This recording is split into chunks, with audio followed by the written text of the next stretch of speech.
the words of my mouth and the meditations of our hearts be acceptable in your sight, O Lord.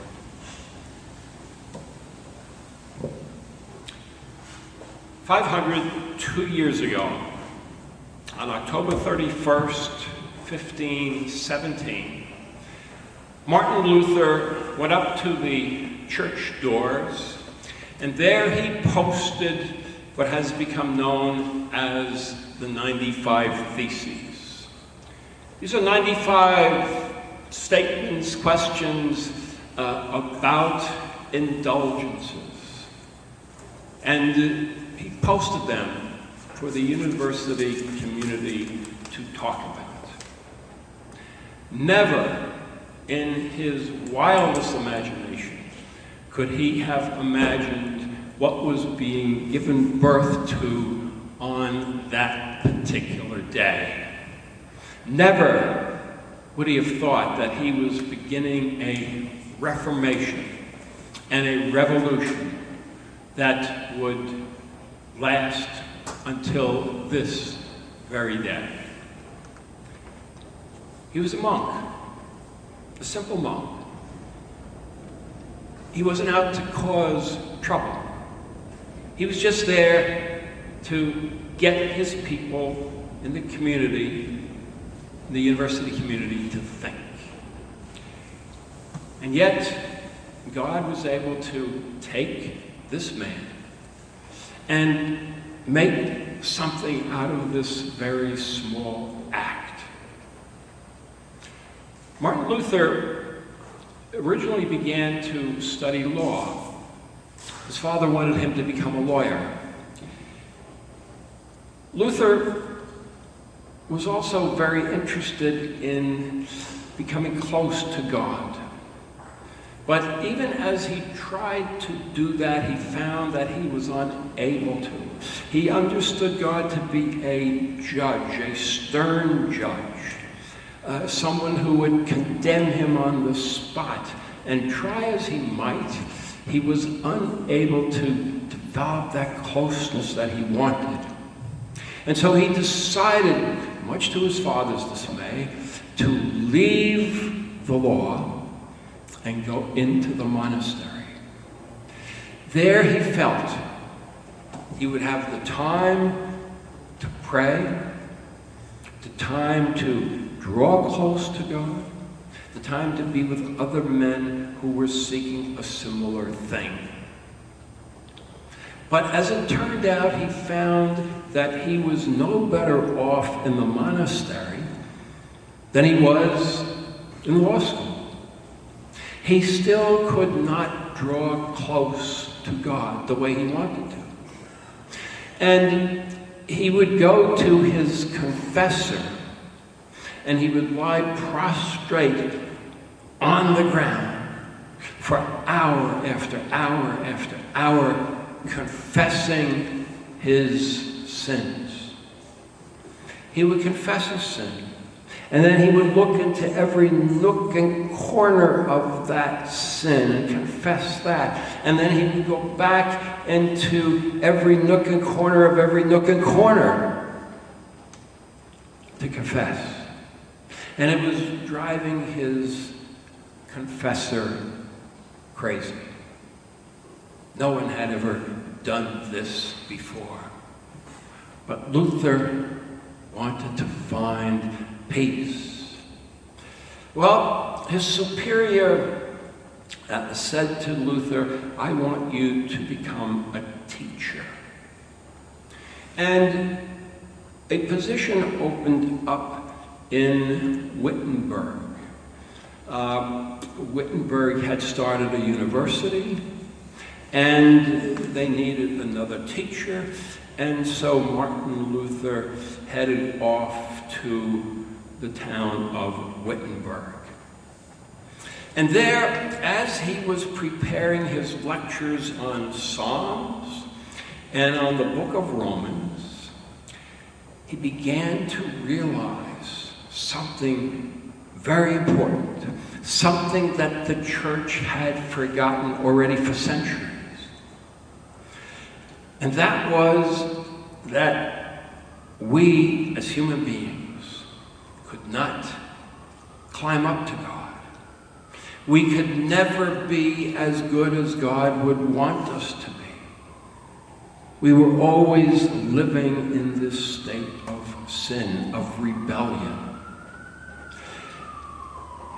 It was only because God came down to us, that God reached out to us in Jesus Christ, that God touched us with his forgiveness, that we could become close to God. It was not something that we did, it was something that God did. And now he began to find the peace and the closeness that he wanted with God. Because it was God who was doing the work. And so, as he was teaching this, one of the things that was happening on the outside was that the Roman Catholic Church was selling indulgences. Okay, Rome wanted to raise money, and one way in which they always did it was through indulgences. These documents that would say your sin is forgiven. You would buy it. Or you could buy one for your dead mother, or your deceased great-grandfather, anybody, you see. And their sin would be forgiven and they would come out of purgatory. Well, when Luther got a hold of this notion, he railed against it. He preached against it. He taught against it. He says, this is not the gospel. We cannot buy our way into God's good graces. We can't buy our way into a relationship with God. That comes only through forgiveness, and we receive it as we trust that spoken word, as we trust God, that yes, indeed, he has forgiven us. Well, people began to listen to Luther. They began to believe what he was saying. And then, back in Rome, they're looking at statistics and they're asking, well, why are the sale of indulgences going down in northern Germany? Well, there's this guy named Luther who's preaching against indulgences. And the Pope said, who's Luther? Well, he's a monk out there in the monastery. He was a nobody, you see. And they said, well, let's get rid of him. We don't need this nonsense. But they couldn't. They couldn't get rid of him. And he continued to preach the word as he now saw it of God's love. God was able, you see, to take this man, this obscure monk, and begin to change the world with it. Okay, let's go back. Luther was sent up to Wittenberg, and when he arrived in Wittenberg, by the way, Wittenberg means white sand. That's how it translates. There was this white sand white mountain, Berg. But there was this white sand on the hills around Wittenberg, and so that's how it got its name. When Luther went there, it was a small town. It could almost be called a village. There were only 2,000 people there. It was a half a mile long. You could walk that in what, 15, 20 minutes?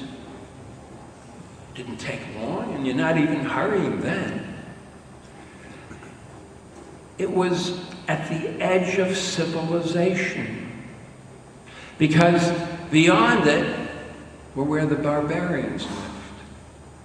It was a smelly place, a stinky place, a crude place.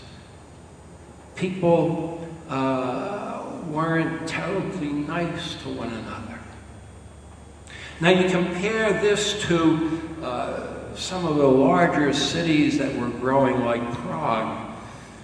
They had between 30 and 60,000 people. Wittenberg, in our terminology today, wouldn't be worth 2 cents, you see. And so this was the town that he went to. And just as it was asked of Jesus, can anything good come out of Nazareth? So the question was raised here, can anything good come out of Wittenberg? This little piece of real estate that doesn't amount to anything. But yet, God was able to do something wonderful from tiny Wittenberg. All right, we go back again. It was in 1453 that Gutenberg invented the printing press. And the thing that he printed was the Bible. You can go over to Mainz in Germany and you can see a copy of Gutenberg's Bible. But what now do you do with a printing press? I mean, today, we know what we do with printing. You know, we've got bulletins back from the 20s, and it seems that every Sunday, the church bulletin was printed by a local printer. Of course, when I came here, that was no longer the case, and then they were using mimeograph machines, where the secretary would type the bulletin on this film every week. The whole thing had to be retyped. And it was fine until you made a mistake. And then, yeah, it could be corrected, but there would always be this little smudge on the copy. And you could say, the secretary goofed up again, you see. And then you would put it on this roller and ink it up, and your arms would generally be full with ink every week. Today, of course, we're all printers. If you have a computer, you have a printer. You can print out perfectly any text you want, any picture you want, any graph you want, in any color you want. But we go back to 1453. What do you do with this? You see. And it turns out that Gutenberg went broke. He went into bankruptcy. He could not make a living with this printing press.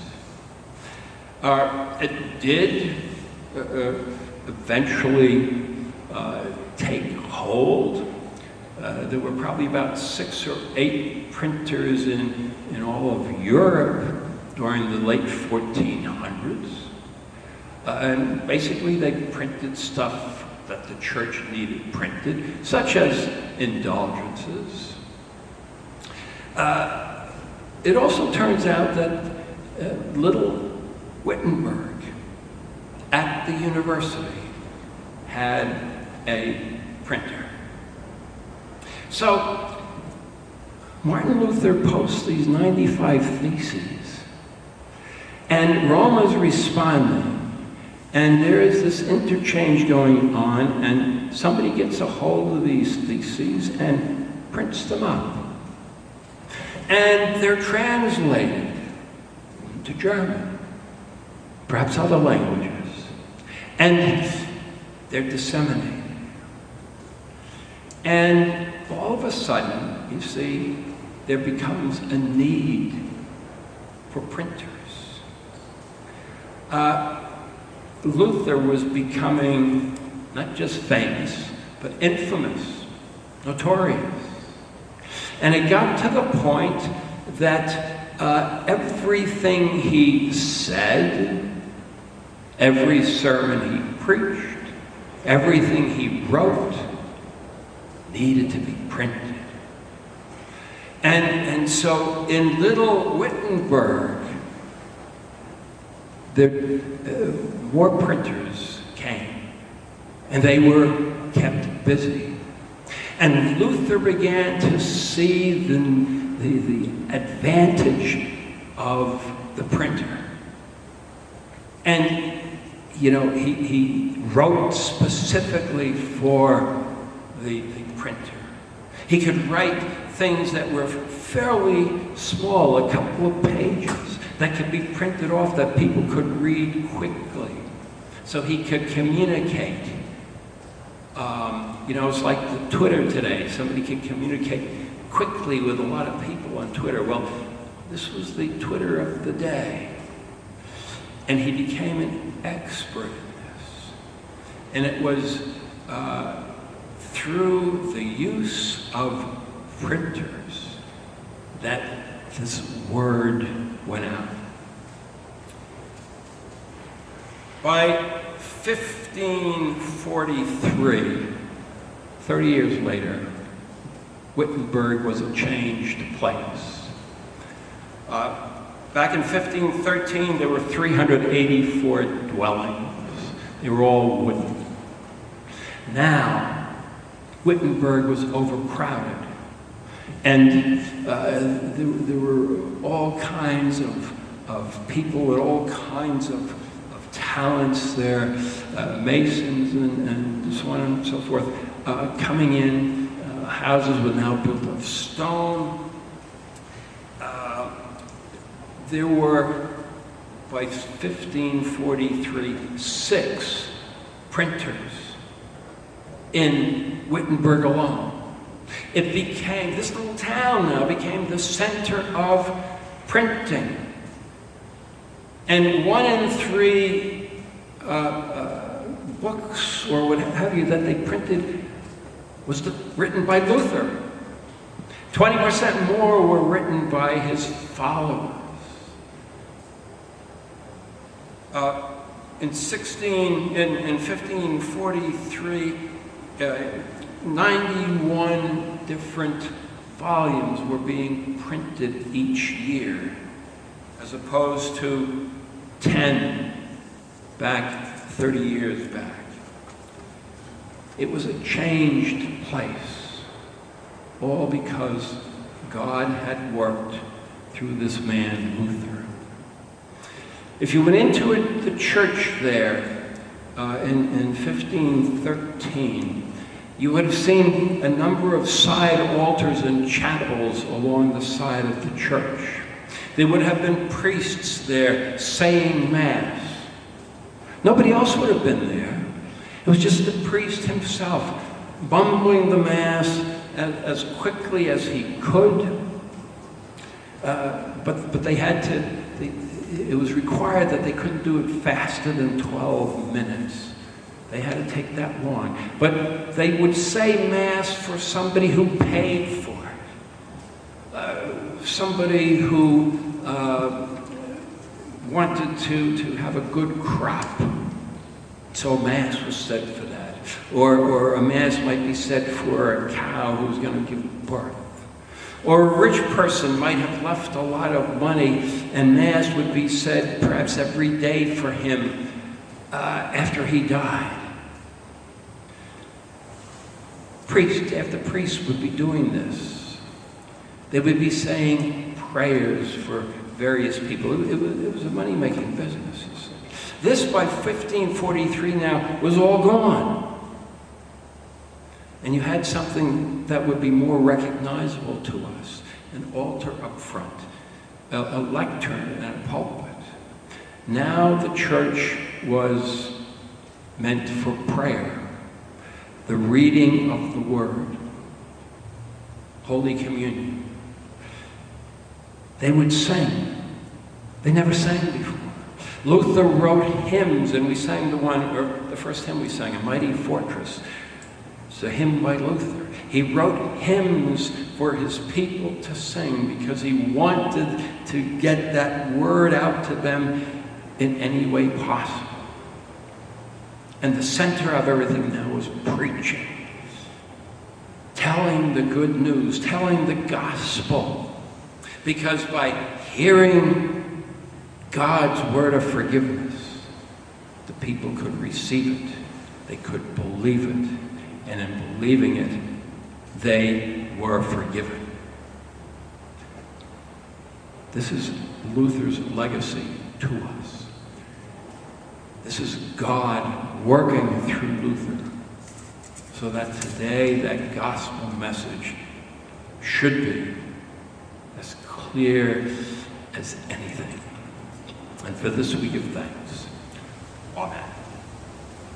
The peace of God, which passes all understanding, keep your hearts and your minds in Christ Jesus. Our next hymn is on the insert, hymn number 159.